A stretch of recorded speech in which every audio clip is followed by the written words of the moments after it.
and it was 360 degrees and it was top to toe.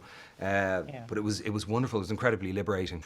Well, that's an interesting and a good question. You know what? Here's the thing. This, and maybe this would be one of the first times that I would say this.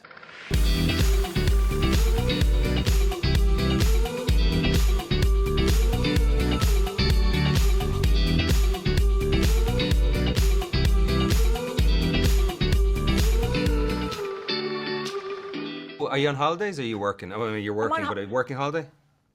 Working holiday, but this is worth it for a movie like this. Working holiday for Finland. sure. Yeah.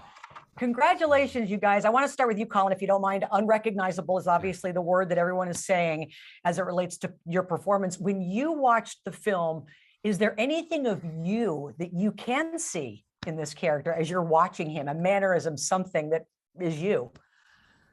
Oh, there's a couple of moments where it wasn't like breaking character, but I thought there was something, yeah, maybe. But no, I'm buried. I'm totally buried in there as well. It was a strange experience for me. It was a strange experience, strange/really powerful to, you know, be consumed by Mike Marino's makeup, to be totally covered and buried within that whole thing. I mean, it was 360 degrees and it was top to toe. But it was wonderful. It was incredibly liberating. But I don't really see much of myself, no. Hence the word unrecognizable. Yeah. John, I heard that you were on the fence about taking this part of Carmine Falcone. Why? Or Carmine? I wanted to be in the movie, absolutely, but I just didn't want it to be sort of like one-dimensional or whatever. And Matt and I talked about it. And then there are certain things that aren't seen, but that are alluded to, which I think they're actually much more effective that way. So I wanted to make sure about that. I enjoyed a lot of the scenes, and I thought it was a wonderful cast, of people, and I too did not recognize Colin at all on the set. I just want to say something. It was very interesting because when you see someone that you know as an actor in other films, I don't know Colin, and then you see them that way, you're like, wow, that's what you kind of imagine that you always do in a way, that you can disappear, without all of that. But it was like actually looking at it, like going, oh my God, this is really like real now, because in our brains, I think we're always trying to change and to change absolutely more. And so it was interesting to be next to him, that way. Yeah, I'll bet. Yeah. I want to quickly, before they wrap me, that great scene, Colin, where you're like, I got you. And then you realize, oh, no, he doesn't. I'm just curious for each of you. When was the last time you got a little cocky and someone put you in your place? Oh, I get put in my place regularly by my kids, to be honest with you. Regularly checked. I get led away with very little. Yeah, at home. Yep.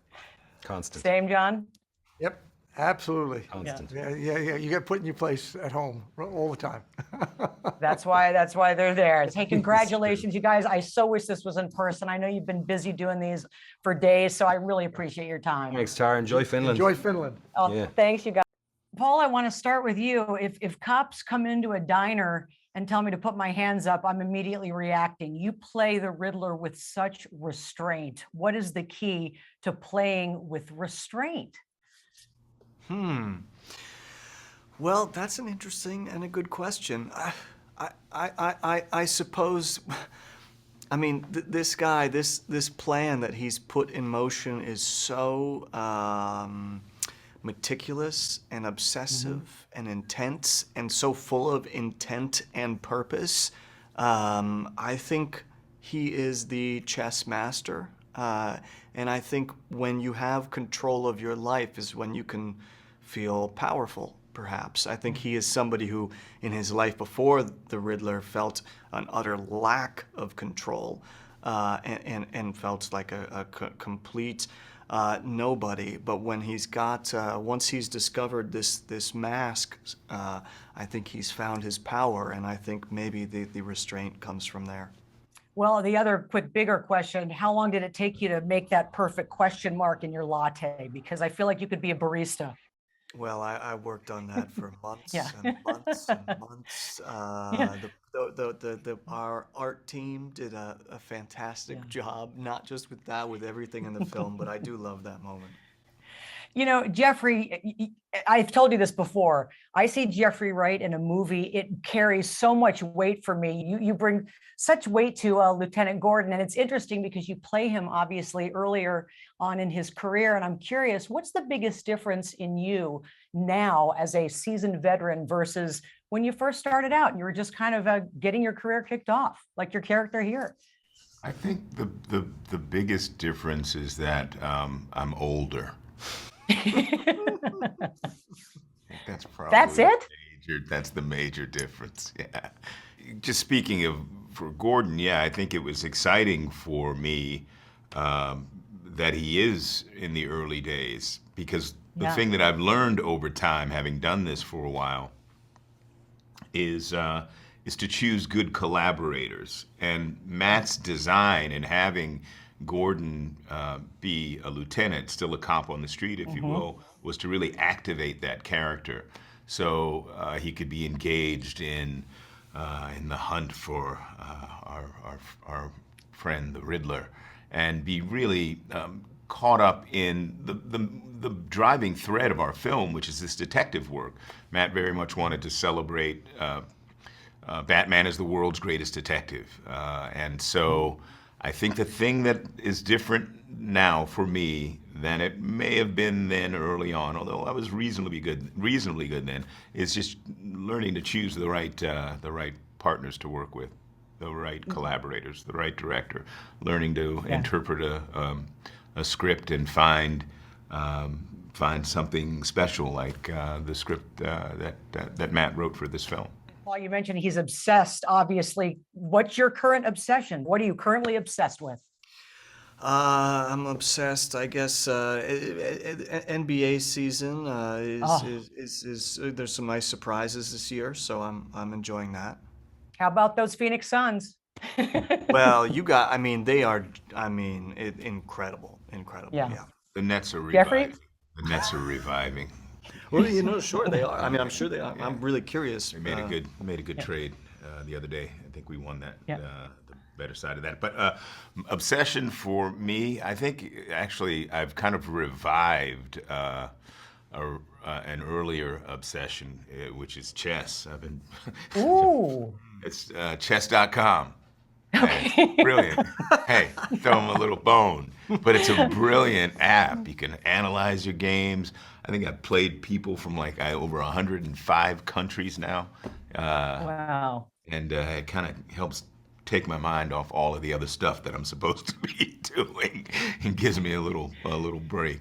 Thank you for your time today. It's so interesting. Speaking of time, this movie is 3 hours long. And when I left, the thing I wanted the more of was you and Rob and that Alfred Bruce Wayne relationship. In your opinion, what was the key to establishing such chemistry so quickly, where after 3 hours, that's the first thing I wanted to see more of? Oh, well, thank you for saying that. I mean, look, first and foremost, I was so in awe of working with Rob, because I think what he's done with this role is extraordinary, and it's beautifully complex. It's very, and watching him play that the vulnerable, broken, psychologically damaged, and doing damage to himself. And then the strength of Batman, he really nailed it, I thought. But the relationship, and this is a lot of it is down to the way that Matt wrote the role and the relationship, Matt Reeves. It's very complicated because, and I really appreciate the fact that you've responded in the way that you have, because it's look, Alfred lives and has lived by rules that are certain, and he lives by logic and straight lines. He's a soldier. He works then for the Secret Service. He works as a close protection officer. There are protocols, as you say, and rules. And now he's in this very uncharted territory of trying to bring up someone who is going through psychological trauma and is pushing away, and the tension between them is palpable in this particular version of this relationship. And he's he doesn't know how to fill the void. He doesn't know how to be a parent. So I think that is the kind of the flawed tragedy of it, and actually what makes you want them to understand each other more. And what makes us want to see more. I have to ask you, one of the neat scenes, and it's in the trailer, you basically give Rob cufflinks. You give Bruce Wayne cufflinks handed down from his father. And I'm curious, what's the coolest gift you ever got a fellow actor, or maybe one that you got from a fellow actor? Well, I can tell you that from a very great friend of a director, I was actually given one of the rings from the Lord of the Rings. Oh. So the precious came to me, and that was a pretty special gift. Yeah, I don't know how you top that. Have you ever gifted somebody else something really special? What have I gifted? I